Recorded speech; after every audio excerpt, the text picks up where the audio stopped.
సర్లో పేరు లేకపోతే ఎవరికి నష్టం? నా పేరు సర్ జాబితాలో లేకపోతే ఏమవుతుంది? నేను ఓటు వేయలేను, అంతేగా. నా ఉద్యోగం పోతుందా? నా జీతం ఆగిపోతుందా? రేషన్ రద్దవుతుందా? ఆధార్ పనిచేయదా? పెన్షన్ ఆగిపోతుందా? నా ఆస్తి పోతుందా? ఏమీ జరగదు. మరి ఓటర్ల జాబితాలో నా పేరుందో లేదో చూసుకోవడానికి నేను ఎందుకు టెన్షన్ పడిపోవాలి, ఆందోళన చెందాలి? బిఎల్ఓ, అదే బూత్ లెవెల్ ఆఫీసర్ వెనక నేనెందుకు తిరగాలి? ఫామ్ 6 ఎందుకు నింపాలి? ప్రభుత్వం దగ్గర నా ఆధార్ ఉంది, పాన్ కార్డు ఉంది, రేషన్ కార్డు ఉంది, బ్యాంకు ఖాతా ఉంది, మొబైల్ నెంబర్ ఉంది, ఇంటి చిరునామా కూడా ఉంది. అయినా సరే నేను బతికే ఉన్నానని, ఈ దేశ పౌరుణ్ణని, ఓటు వేసే అర్హత ఉందని మళ్ళీ నేనే ఎందుకు నిరూపించుకోవాలి? ఇది ఓటర్ నిర్లక్ష్యం కాదు, వ్యవస్థను ఓటర్ నిలదీస్తున్న ప్రశ్న. ఆంధ్రప్రదేశ్లో సర్కు ముందు సుమారు 4,16,00,000 మంది ఓటర్లు ఉన్నారు. ముసాయిదా జాబితాలో 3.71 కోట్ల మంది మాత్రమే చేరారు. దాదాపు 44.89 లక్షల పేర్లు ముసాయిదా జాబితా బయటున్నాయి. అధికారుల లెక్క ప్రకారం వీళ్లలో 15.22 లక్షల మంది చనిపోయిన వాళ్ళు, 22 లక్షల మందికి పైగా శాశ్వతంగా వలస వెళ్లిన వాళ్ళు, అందుబాటులో లేని వాళ్ళు లేదా ఫారం సమర్పించని వాళ్ళు, ఇంకో 7.37 లక్షల మంది ఒకటి కంటే ఎక్కువ చోట్ల ఓటు ఉన్నవాళ్ళు. చనిపోయిన వాళ్ళ పేర్లు తొలగించండి, డూప్లికేట్ ఓట్లు తీసేయండి, అనర్హులని గుర్తించండి. అందులో ఎవ్వరికీ అభ్యంతరం లేదు. కానీ ఉద్యోగం కోసం హైదరాబాద్ వెళ్ళినటువంటి యువకుడు శాశ్వతంగా వలస వెళ్ళినట్ట? చదువు కోసం బెంగళూరు వెళ్ళినటువంటి ఒక అమ్మాయి తన ఊరిని వదిలేసినట్ట? బిఎల్ఓ వచ్చినప్పుడు ఇంటికి తాళం ఉంటే ఆ ఇంట్లో ఓటర్లు కనిపించకుండా పోయినట్ట? అసలు ఫామే అందలేదంటే ఓటు హక్కు వద్దు అంటూ చెప్పినట్ట? తెలంగాణ పరిస్థితి ఇంకా తీవ్రమైంది. తెలంగాణలో దాదాపు 3.38 కోట్ల మంది ఓటర్స్ ఉన్నారు. వాళ్లలో సుమారు 2.64 కోట్ల మంది ఫామ్స్ మాత్రమే సమర్పించి డిజిటైజ్ చేయించుకున్నారు.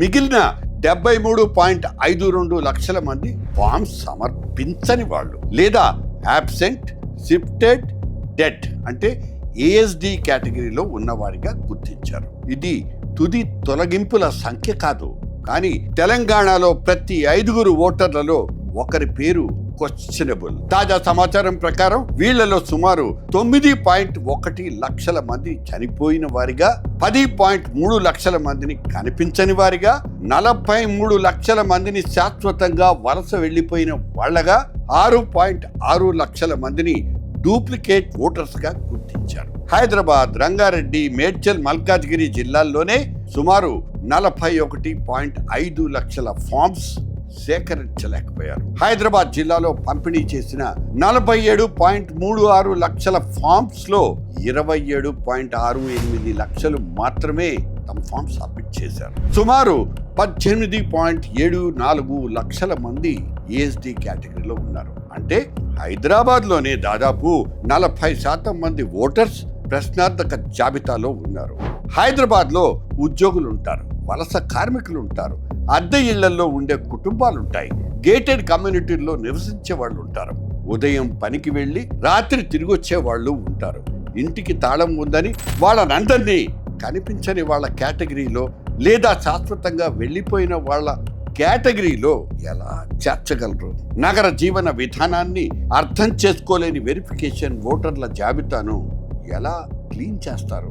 చలానా పంపడానికి పౌరుడి చిరునామా దొరుకుతుంది, కరెంటు బిల్లు కట్టకపోతే ఇల్లు దొరుకుతుంది, బ్యాంకు రుణం వసూలు చేయడానికి ఫోన్ నెంబర్ కూడా దొరుకుతుంది. కానీ ఓటు హక్కు దగ్గరకు వచ్చేసరికి నువ్వేరా ఫామ్ నింపు, పత్రాలు చూపించు, నీ అస్తిత్వాన్ని నువ్వు నిరూపించుకో అంటున్నారు.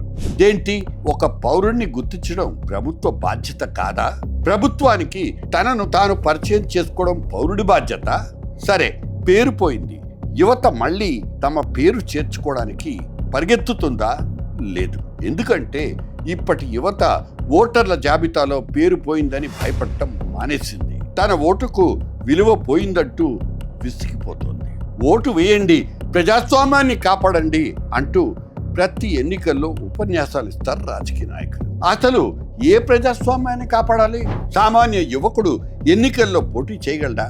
కోట్లాది రూపాయలు లేకుండా పార్టీ టికెట్ వస్తుందా? డబ్బు లేకుండా ప్రచారం చేయగలడా? కులం అండ లేకుండా గెలవగలడా?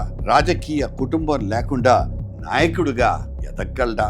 ఒకడు కోట్ల రూపాయలు ఖర్చు పెట్టి టికెట్ తెచ్చుకుంటాడు, ఇంకొకడు 5 ఏళ్లకొకసారి 1000 రూపాయలు తీసుకుని ఓటేస్తాడు. ఆ తర్వాత ఇద్దరూ కలిసి దానికి ప్రజాస్వామ్యం అంటూ పేరు పెట్టుకుంటారు. ఇది ఎన్నిక లేకపోతే పెట్టుబడి వ్యాపారం? కోట్లు పెట్టి గెలిచిన వ్యక్తి అధికారంలోకి వచ్చిన తర్వాత ప్రజాసేవ చేయగడా? లేక పెట్టిన పెట్టుబడిని వడ్డీతో సహా తిరిగి సంపాదించుకుంటాడా? ఇవన్నీ చూస్తున్న యువతను ఓటు వేయటం నీ బాధ్యత అంటూ మందలిస్తే సరిపోతుందా? యువత అడుగుతోంది, ఎవరు గెలిచినా నాకు ఉద్యోగం వస్తుందా? నా చదువుకు తగ్గ అవకాశం వస్తుందా? నా కుటుంబం అప్పుల నుంచి బయటపడుతుందా? ఆసుపత్రి ఖర్చులు తగ్గుతాయా?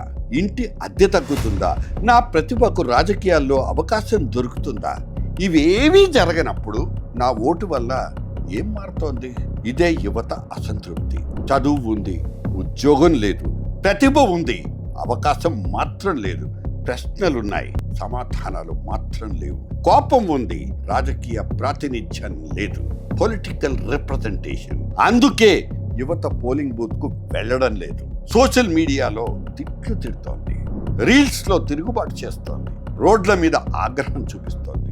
ఈ అసంతృప్తిని అర్థం చేసుకోకుండా యువతను బాధ్యత లేని తరం అంటూ ముద్ర వేస్తే సమస్య పరిష్కారం అవుతుందా? ఇదే అసలు ప్రశ్న. యువత ఓటు వేయకపోతే ఎవరికి నష్టం?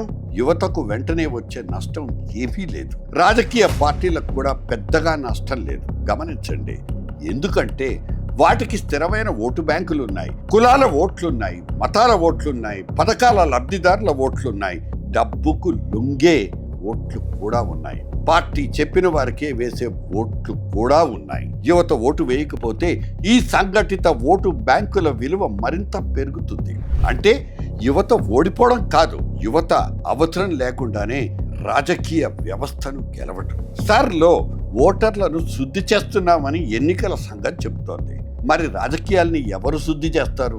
ఎవరు క్లీన్ చేస్తారు ఈ పాలిటిక్స్ ని? డబ్బుతో టిక్కెట్లు కొనే వాళ్లను ఏ జాబితా నుంచి తొలగిస్తారు? నేర చరిత్ర ఉన్న అభ్యర్థులకు ఎవరు నోటీసులు ఇస్తారు? ఓట్లు కొనేవాళ్ల మీద ఏ సర్ జరుగుతోంది? పార్టీ ఫిరాయించే ఎమ్మెల్యేలను ఎవరు అనర్హులుగా ప్రకటిస్తారు? ఎన్నికల హామీలతో మోసం చేసిన నాయకుడు ఏ ఫామ్ నింపాలి? ఓటర్కి మాత్రం ఇంటెన్సివ్ రివిజన్, నాయకుడికి మాత్రం 5 ఏళ్ల లైసెన్స్. పేరు పోయిన ఓటర్ని వెంటనే దరఖాస్తు చేసుకో అంటున్నారు. కానీ నమ్మకం పోయిన ఓటర్ని తిరిగి తీసుకురావడానికి ఏ దరఖాస్తు ఉంది? ఏ ఫామ్ ఉంది? ఏ అధికారి ఉన్నాడు? ఎన్నికల సంఘం ఓటర్ల జాబితాలో పేర్లు చేర్చగలదు అంతే. కానీ ఓటు మీద పోయిన నమ్మకాన్ని ఎవరు తిరిగి చేర్చగలరు? ఇది సర్లో పేరు తొలగింపు సమస్య మాత్రమే కాదు, ప్రజాస్వామ్యం నుంచి యువత మానసికంగా నిష్క్రమిస్తున్న హెచ్చరిక. యువత ఓటు వేయటం లేదంటూ బాధపడకండి. మా ఓటు వలన ఏం మారుతుందంటూ యువత అడుగుతున్న ప్రశ్నకు ముందు సమాధానం చెప్పండి. ఓటర్ల జాబితాను శుద్ధి చేయటం కాదు, ముందు రాజకీయాల్ని శుద్ధి చేయండి. Clean the politics. తాళాన్నే మాయం చేసిన వాళ్ళు తాళం చెవి పవిత్రత గురించి పాఠాలు చెప్పొద్దు. సర్లో యువత పేరు పోవడం ప్రమాదం కాదు, ఇట్స్ నాట్ డేంజరస్. ఈ తొక్కలో ప్రజాస్వామ్యం మీద యువతకు నమ్మకం పోవడమే దేశానికి అసలు ప్రమాదం.